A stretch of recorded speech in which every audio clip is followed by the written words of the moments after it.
Hello, welcome back to the Advent alphabet of self-care. And today we've reached V, and I've chosen for this the subject of values because I want to talk about this in terms of our relationships with other people, as Christmas can be a difficult time. We don't necessarily get to spend Christmas with the people we'd like to spend Christmas with, and sometimes it can be really difficult to just get through.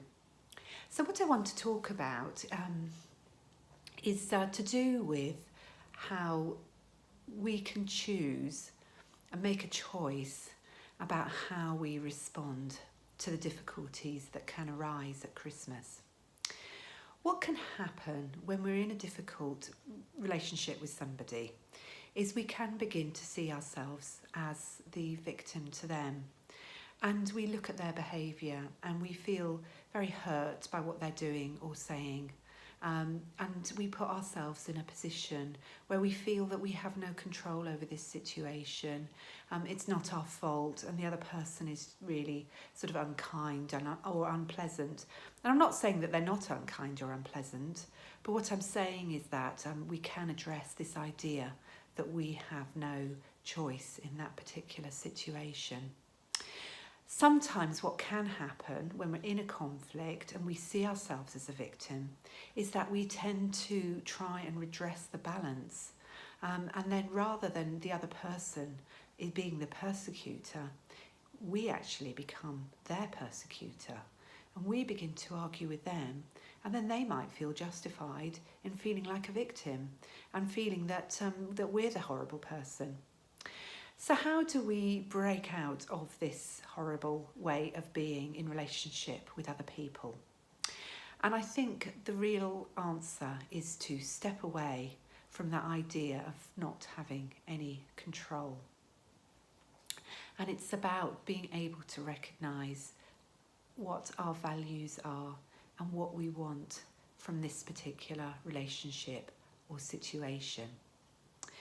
Now for me, I do espouse quite lofty values.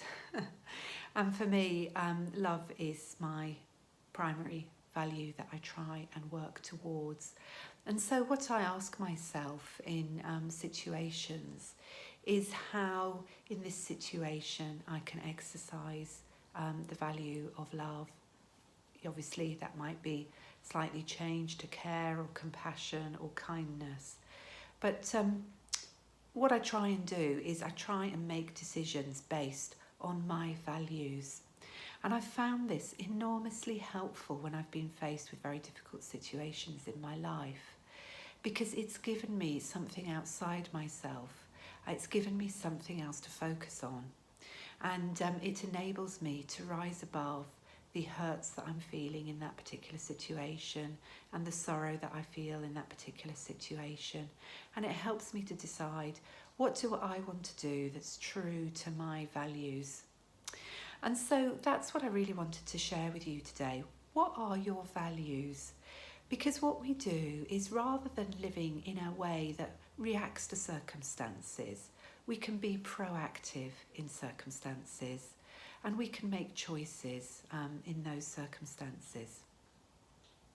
I think it's important to say that if we're involved in an abusive relationship, that sometimes the choice we have to make is to remove ourselves from that. And obviously that can be a very difficult thing to do, and there is specialist support available in those situations. But for our everyday relationships, I think it's really important to decide, what is it? What is the way I want to live? And to be proactive and to exercise choice rather than being reactive. So it might be that if you're about to embark on your Christmas holiday, perhaps with people who you don't particularly like, you could think to yourself, how can I be true to myself? How can I be the best version of myself that I want to be in this particular situation? And you can think about what your values are, and you can make the decisions about how you want to be according to those values. And so it's about, respecting what your values are and respecting yourself in that. So you may think to yourself, I really value, say, love, for example. So how can I act in a loving way? And you might make choices and decisions based on that, about how you're going to behave and what you're going to do. And you might also be able to set boundaries around yourself and think, you know, in order for me to be able to provide a loving relationship to people who I don't necessarily get on with very well, I am going to have to give myself some time out, for example. I am going to have to limit the amount of time that I spend with these people. And so you're also looking after yourself at the same time. So there's just a couple of thoughts which I hope you find helpful, and that you might be able to use these thoughts to help you get through Christmas.